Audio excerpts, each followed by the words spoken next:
But the topic that they assigned me was best management practices for pigweed control in cotton.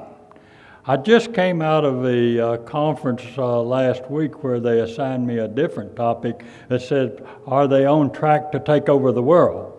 Well, no, I don't think they're on track to take over the world, and we're not going to let them take over Arkansas on my watch. So I do think, though, that this has gotten national attention that maybe we deserve, maybe we don't.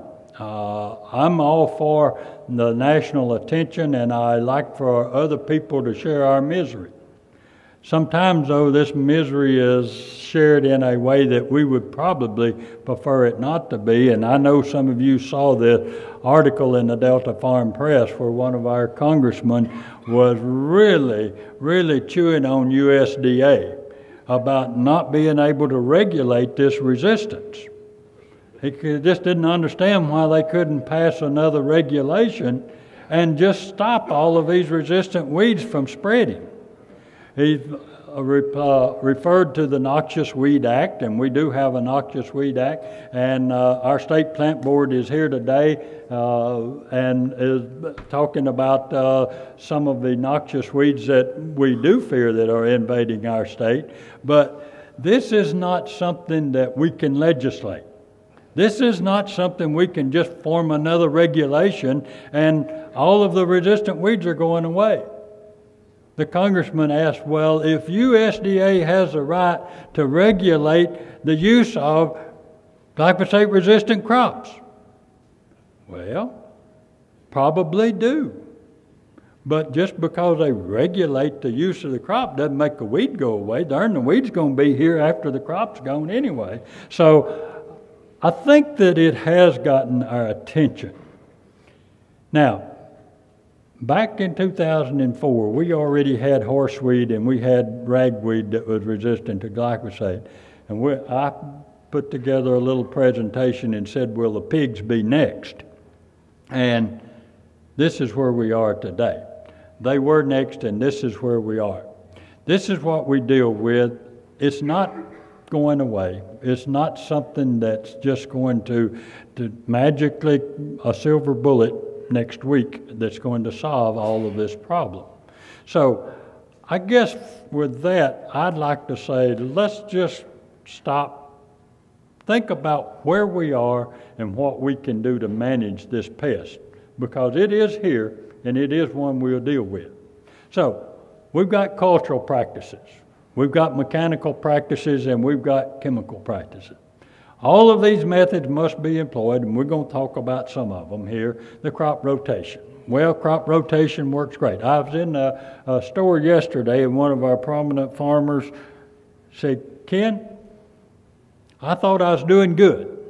I thought I was rotating the corn, and I was doing good, and I was riding the combine, though.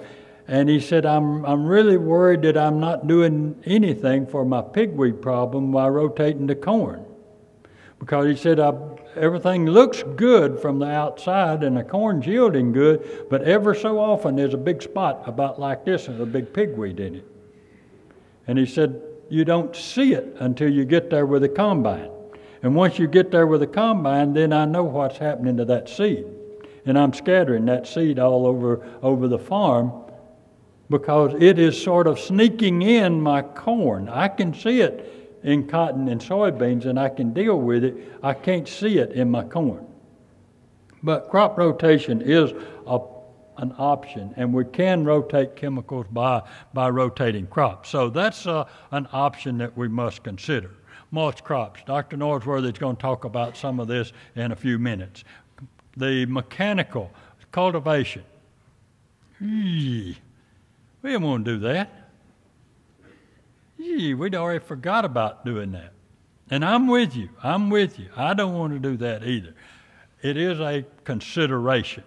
As one of our farmers told me, he said, yes, but it's my last consideration. So I can understand that. I think there's something to this deep burial, and Dr. Norsworthy will address that some again today. So, hand hoeing. Oh no. I mean, we don't want to go there. Now, how much we're going to talk about herbicide programs. And we've got a lot of our chemical industry reps here today and our friends in the industry, and they have a product to sell us and to help us manage this problem. I said they had a product to sell us. They're not going to give it to us. So it's not going to be free. But how much does it cost to hand hoe? Well, yeah, I've heard everything from $3 to $100 per acre. Well, obviously $100 is more than we can afford. But a $3 per acre hand hoeing is cheaper than any herbicide that we're going to be able to buy. And I know the limitations, et cetera, but that is still an option.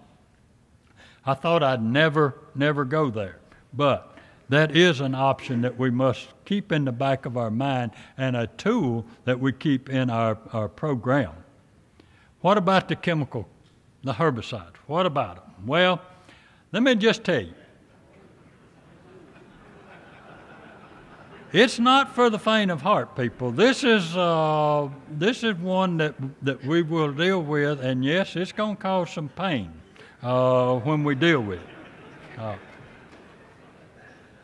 I've heard all of these, and I know where we are. Lack of equipment. Back when we were running those cultivators that we just talked about, we were running a tractor on somewhere around 350 acres. It took about one tractor for every 300 acres we farmed. Now we're farming probably 1,000 acres per tractor. So, yes, we do not have the equipment.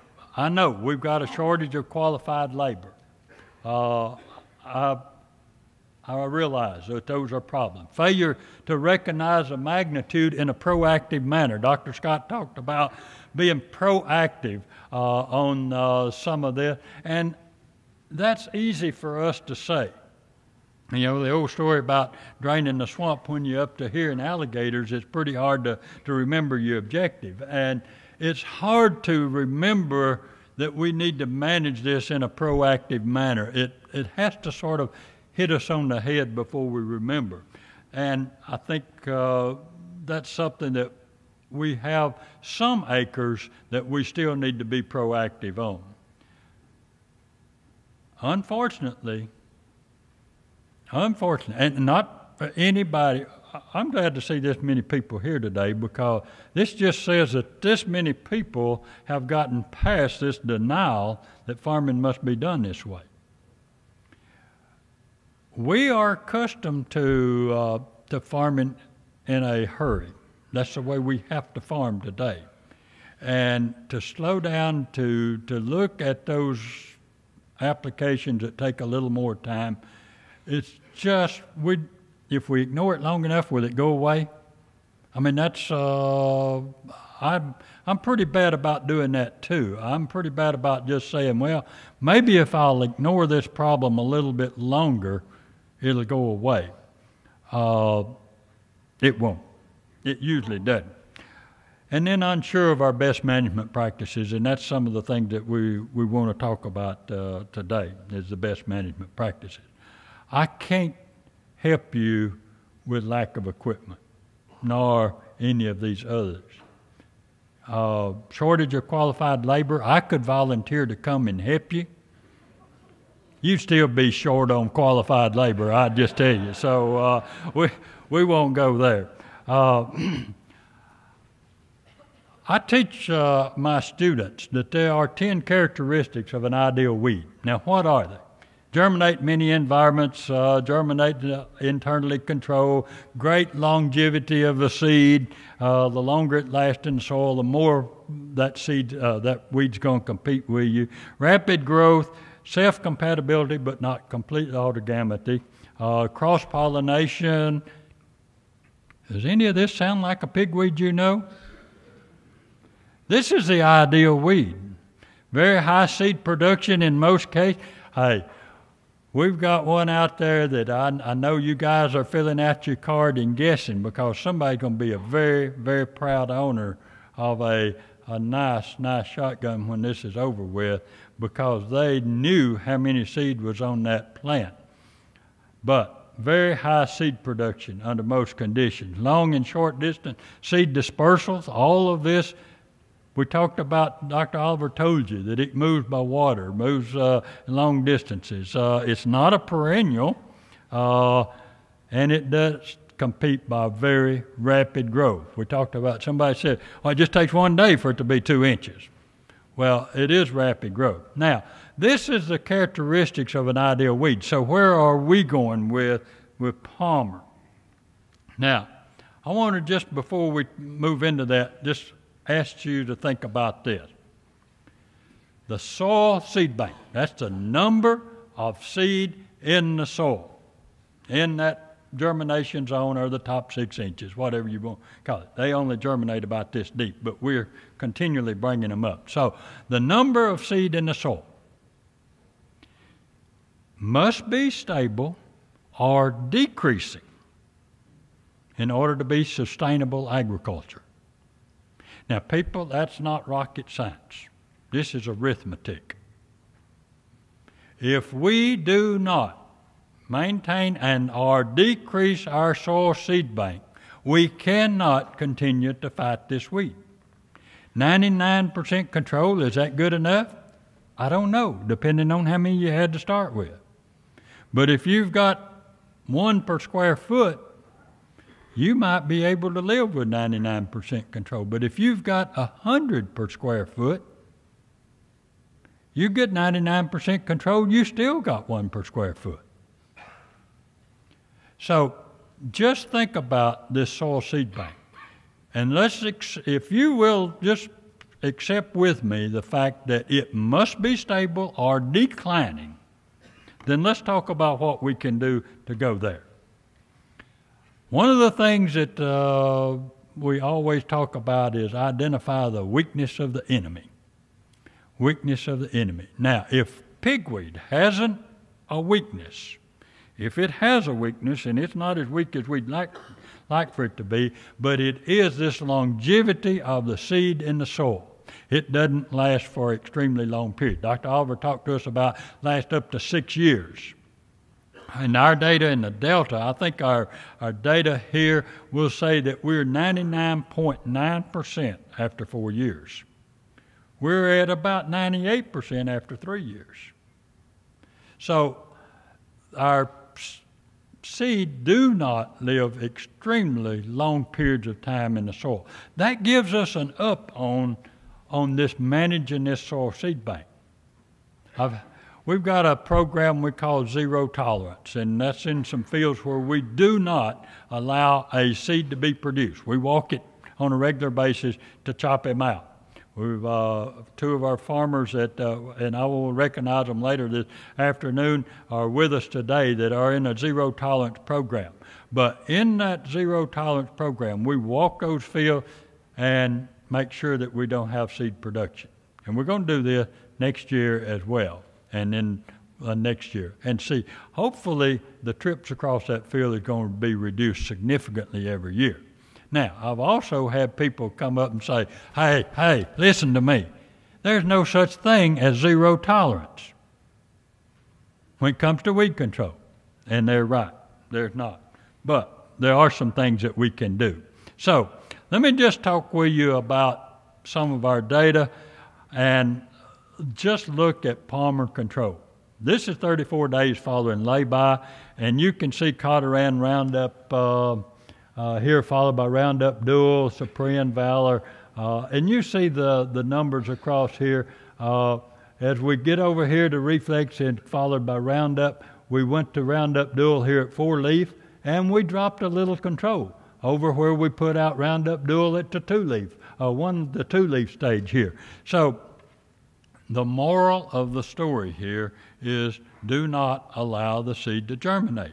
In cotton production, unlike in soybean where we do have an option or so to come over the top, in cotton we do not have that option to come over the top. So we must rely on these pre-emerge and overlapping residual herbicides. I gave this to my students the other day, and I said, just interpret this data. I just gave them this chart and said, interpret this data. And the correct answer was very simple. If you're going to control pigweed, either in Liberty Link, over in this where we came with Cotteran, followed by Ignite, or in the Roundup system, if you're going to control pigweed in cotton, a pre-emerge herbicide is essential. A very short answer.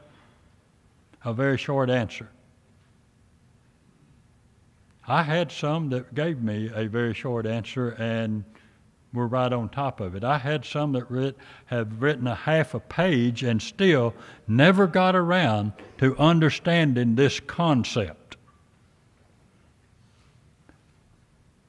Now, those that didn't get around to understanding that concept are not going to be as happy when their grade comes out at the end of this semester. I hope that we as a group here today, our grade is better, and I hope we understand this concept. All right. Soil residual herbicide. Dr. Scott talked about them. This is our cotton program. And these are the ones that can go over the top. Invoke, Dual, Warrant, Staple, Prowl. All right. Invoke and Staple, both ALS, over the top. How much control are we going to get with Invoke and Staple on ALS-resistant pigweed? Not much. How much of your pigweed's ALS-resistant? I don't know. We have dodged some bullets and really cleaned up some fields with ALS chemistry, and we have totally failed.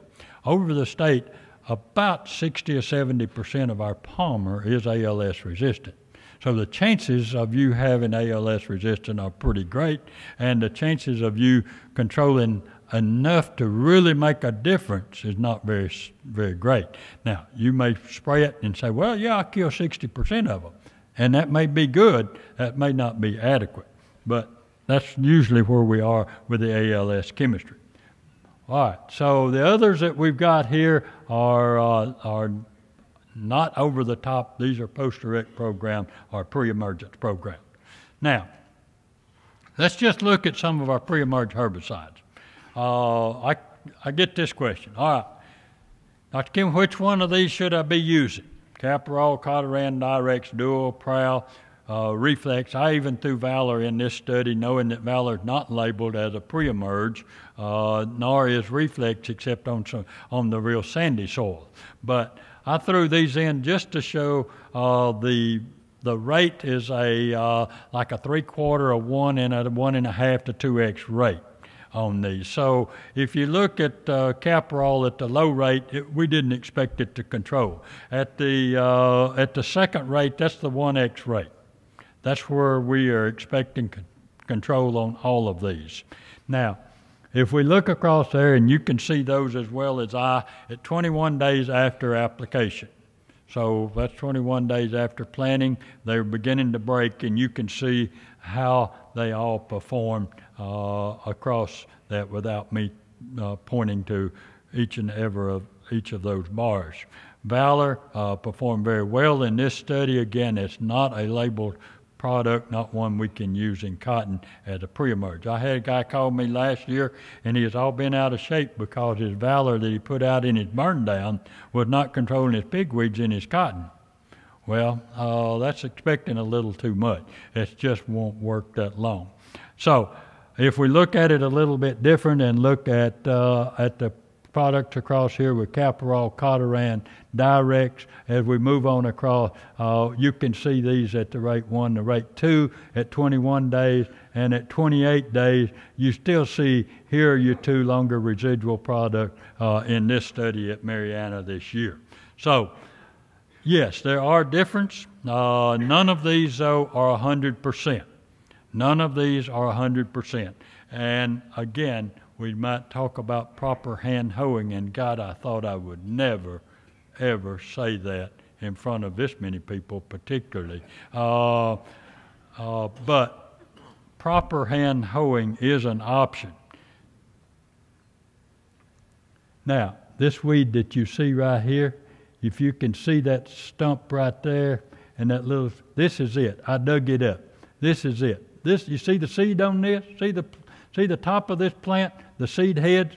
This is all that was holding it.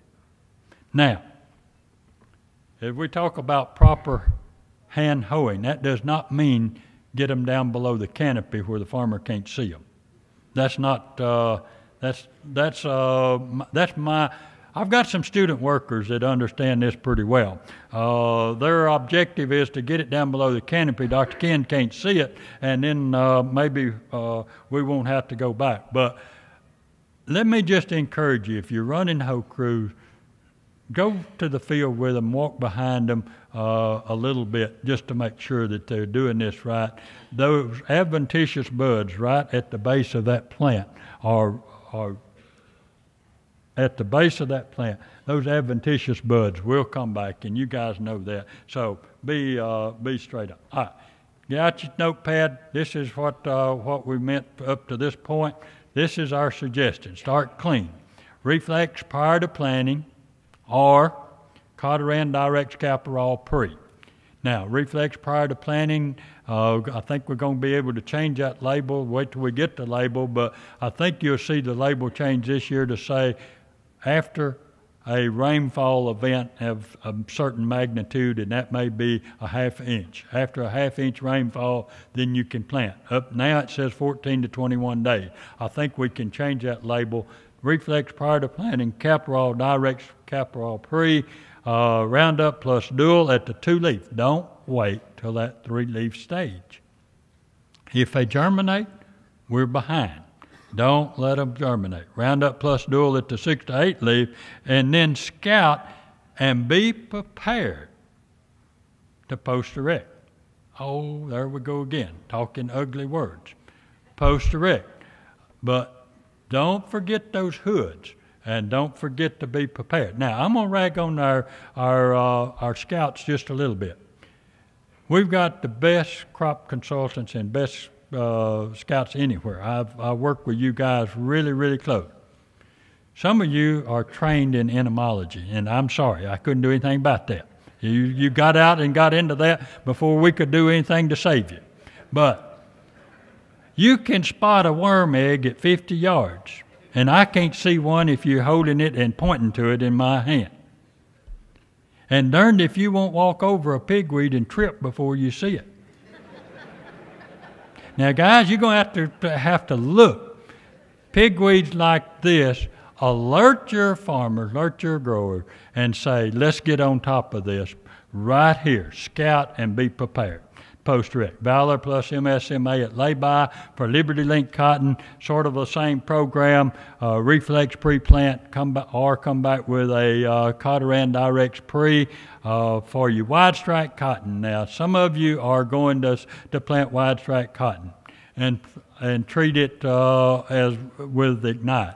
Now, let me just say this: with wide strike cotton, here's the bottom line as I see it.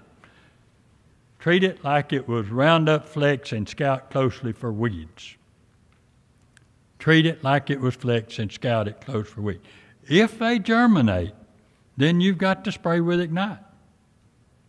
I mean, if they get out ahead of you, then you don't have an option, because we don't have an over-the-top that's going to take out pigweeds other than Ignite. So if you're planting wide strike, this is what I would suggest. Now, be prepared when you do that to lose 2 nodes of cotton. And you have told me, and the number that just keeps popping up from you guys that are talking to me is 200 pounds. And so this does cost us some effort. So be prepared to lose 2 nodes of cotton. It doesn't happen every time, but be prepared. So with that, if you got this, you've got to spray. Now, you've all seen these signs. This was our county agent coming to the meeting this morning, I'm sure. But sometimes I feel like that my speed's about 50, and the pigweeds are the ones that's running about 167. This is not for the faint of heart, but I think we can do something about this. My prediction is we're going to have some grown-up messes in 2011. My prediction is we'll have some very clean fields in 2011. And my prediction is that some of the clean fields that we have in 2011 were grown-up messes in 2010. I think we have the tools. I think now that we have recognized our problem, I think we'll do something about it. And I just say thanks from a weed science group. And if there's anything we can do, be sure to give us a call. We'll work with you any way we can. Thank you.